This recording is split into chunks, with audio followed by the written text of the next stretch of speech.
Olá, tudo bem? Olha nós aqui de novo e hoje, desta vez, iremos falar de uma outra história. Uma história maravilhosa, uma história espetacular que tem muitas lições para a nossa vida e para o nosso dia a dia também. E evidenciando mais uma vez que essa maravilhosa palavra ela tem inúmeros conselhos, inúmeras orientações e é riquíssima, riquíssima. Não é à toa que é um dos livros mais lidos no mundo, a Santa Palavra de Deus. E hoje, para a história de hoje, nós temos o que está escrito em segundo livro de Reis. Segundo livro de Reis, capítulo 4. Farei a leitura do primeiro versículo e então seguiremos com a narrativa da história e alguns comentários muito importantes. Então, o segundo livro de Reis, capítulo 4, versículo 1 diz assim, a epígrafe, o título do texto é o azeite da viúva. Glória! A mulher de um dos filhos dos profetas clamou a Eliseu: meu marido, teu servo, morreu, e tu sabes que o teu servo temia ao Senhor. Agora o seu credor vem levar-me os meus 2 filhos para serem servos. É uma história dramática que traz assim, trazendo para os dias de hoje, traz muita preocupação. Quando se fala em dívida, então, é muito comum até na vida da maioria das pessoas, principalmente aqui no Brasil, a palavrinha dívida, em todo lugar, as pessoas, ao longo da história, como ficou claro aqui no livro, é uma situação em que a maioria do ser humano em algum momento já se pegou, em dívidas.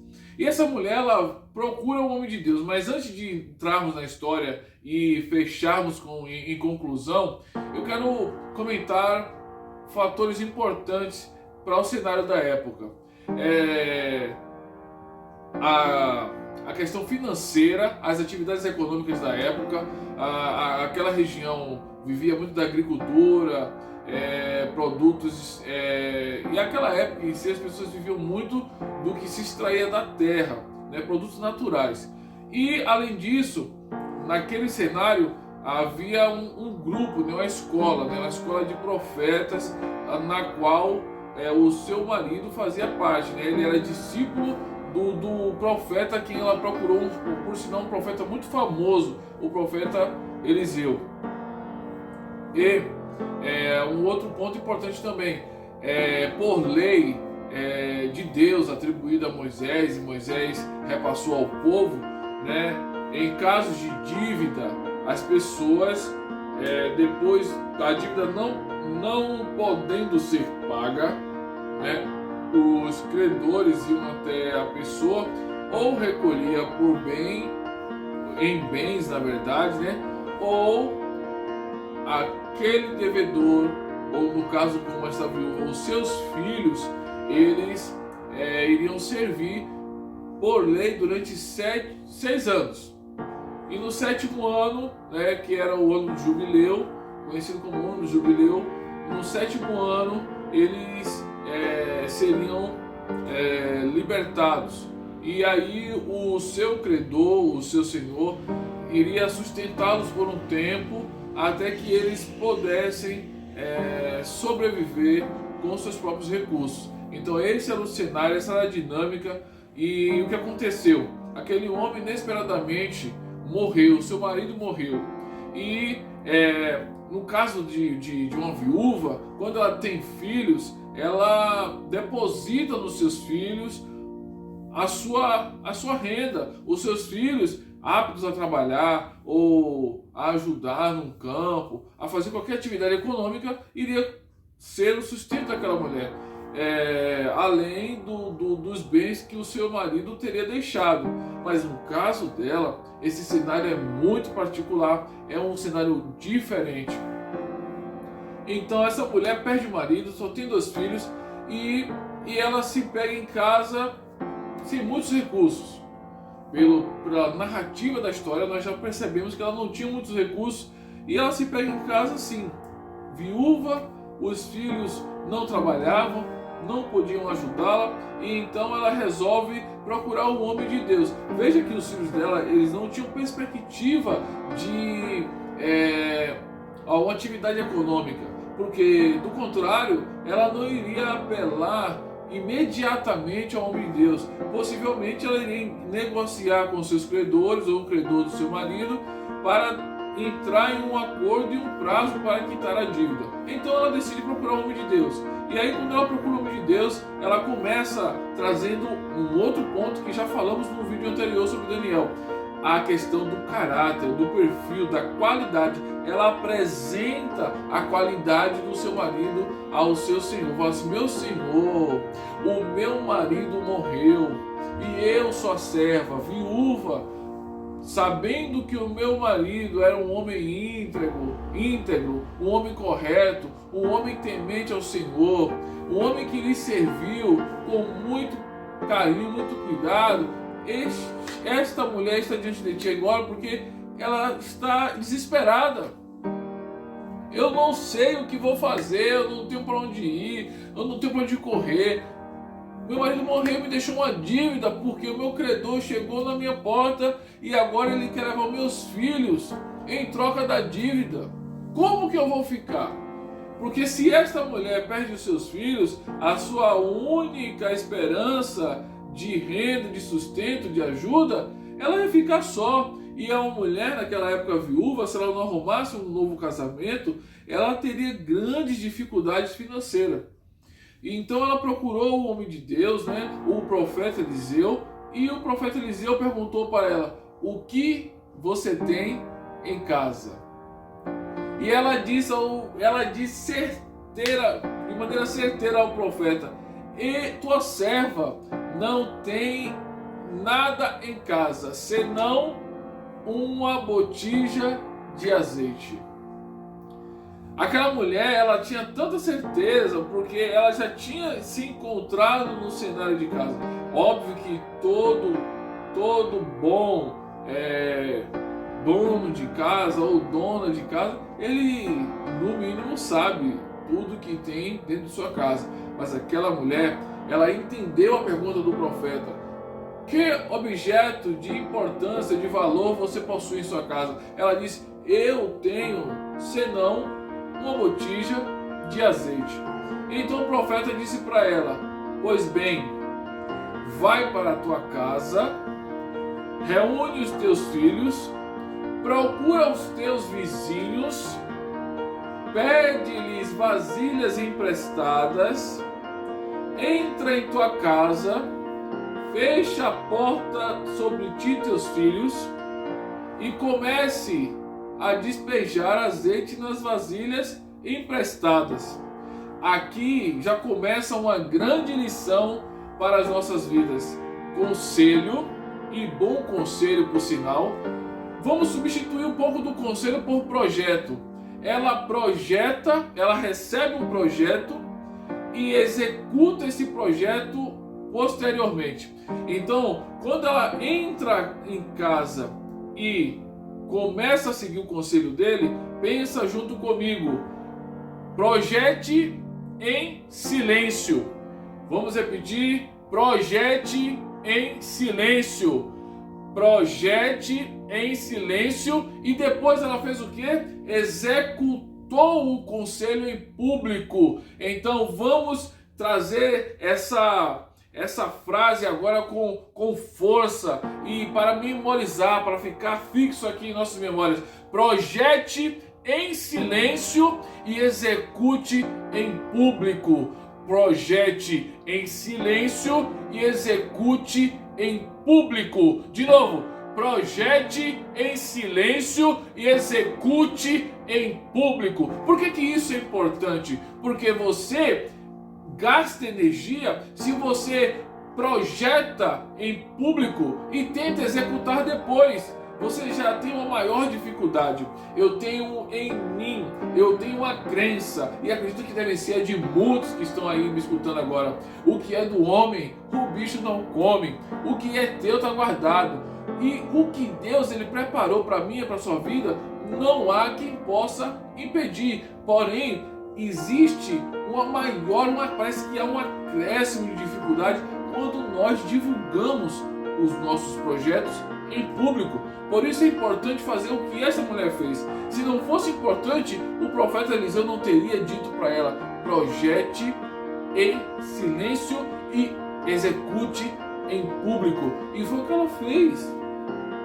Jesus também fez referência a isso em um texto sagrado, quando ele disse assim, vai para a tua casa, fecha a tua porta, faz a tua petição ao teu pai em secreto, porque o teu pai que vê em secreto te recompensará publicamente. É melhor ter publicidade depois do que uma publicidade anterior, uma publicidade precoce. Essa publicidade pode ser, infelizmente, pode ser nociva, prejudicial. Então essa mulher, ela recebeu o projeto e foi para sua casa e executou. Seus filhos foram buscar vasilha nos vizinhos e chegou um momento que os seus filhos pararam diante dela. Ela perguntou: cadê mais vasilha? Eu preciso de mais vasilha.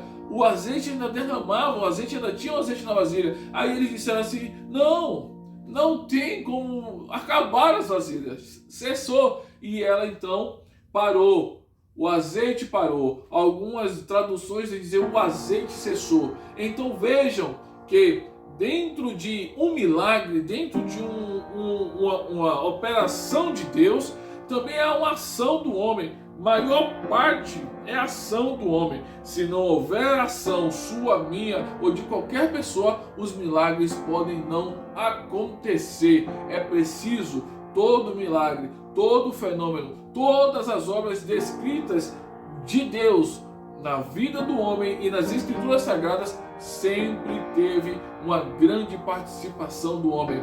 O homem não recebe nada de mão vazia, de graça, não vem nada fácil, não vem nada servido nas mãos. E outra, para deixar ainda mais claro, tão claro quanto a luz do dia, essa ideia em nossas mentes, é preciso que você volte lá um pouquinho no Éden e lembre-se de que Deus disse para o homem, e como ele não mente, como ele não volta atrás da sua palavra, ele disse a Adão: comerás do suor do seu rosto.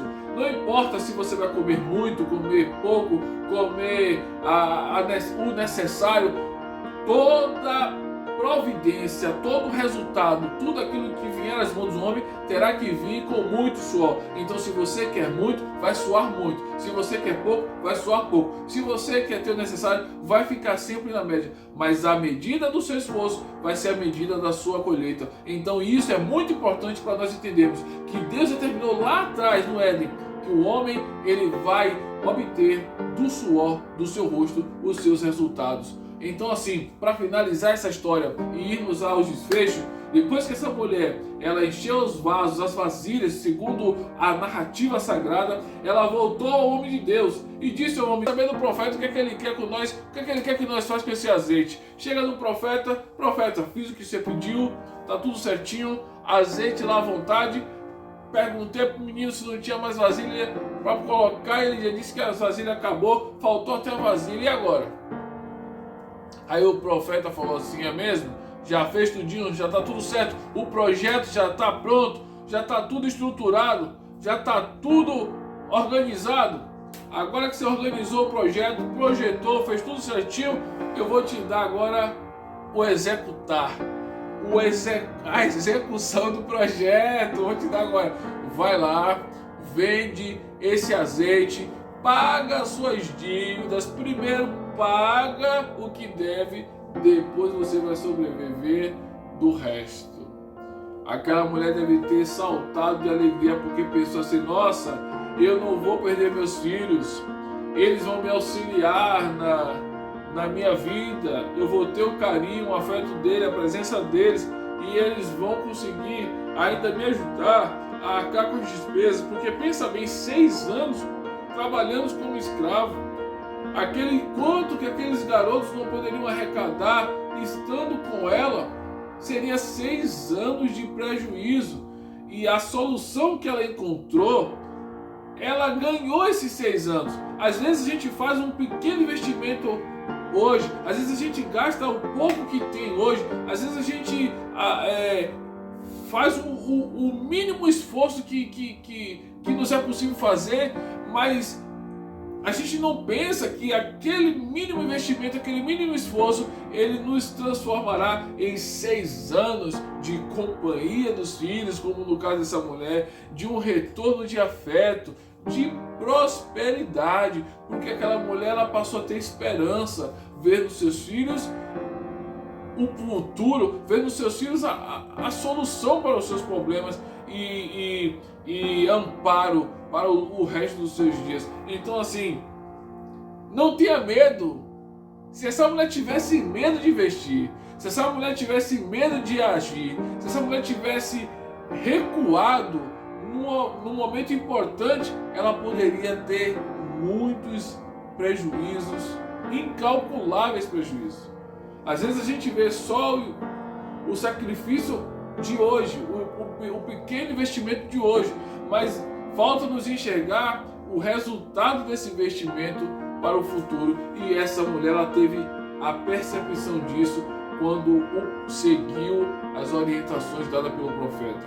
E ela foi, executou, chamou os meninos, vamos vender isso aqui, vai na casa de A, vai na casa de B, oferece ao comerciante da esquina, oferece lá, oferece aqui.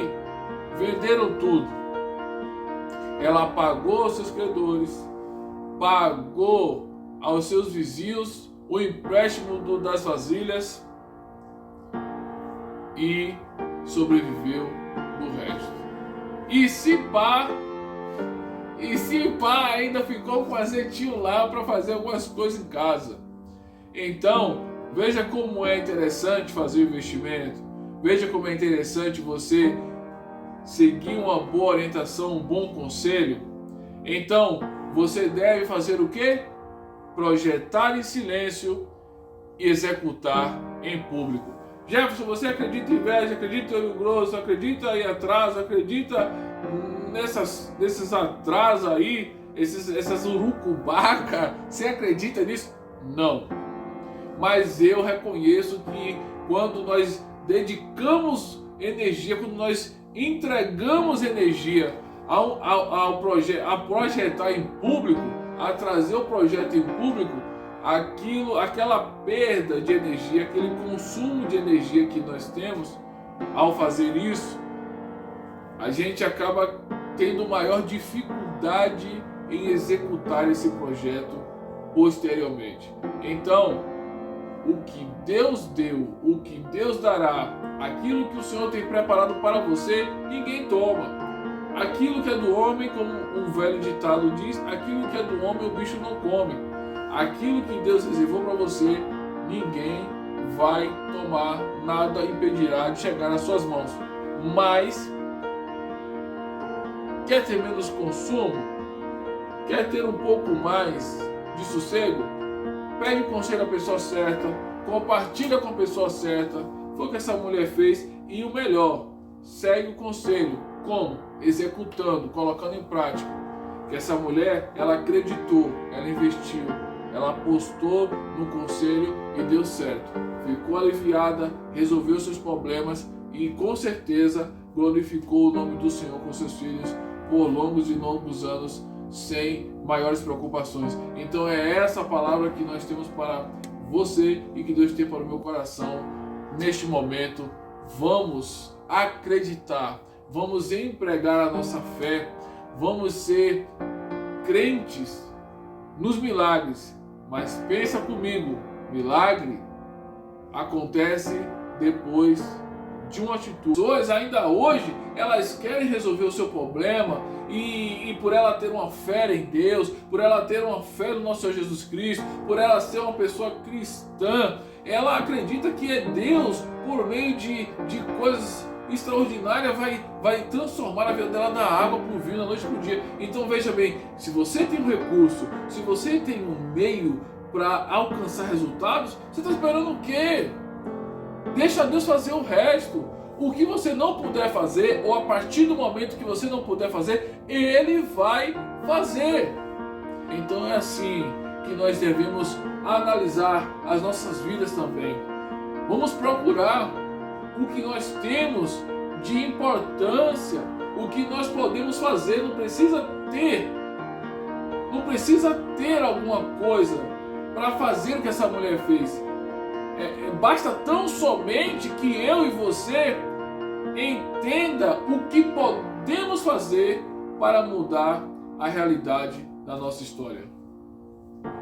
E o resto quem faz é o Papai do Céu. Então fica aí com essa palavra. Deus abençoe a sua vida. Transforme-se, transforme pessoas, transforme vidas e veja as maravilhas de Deus acontecer para você pelo poder da fé. Aquele abraço, até mais.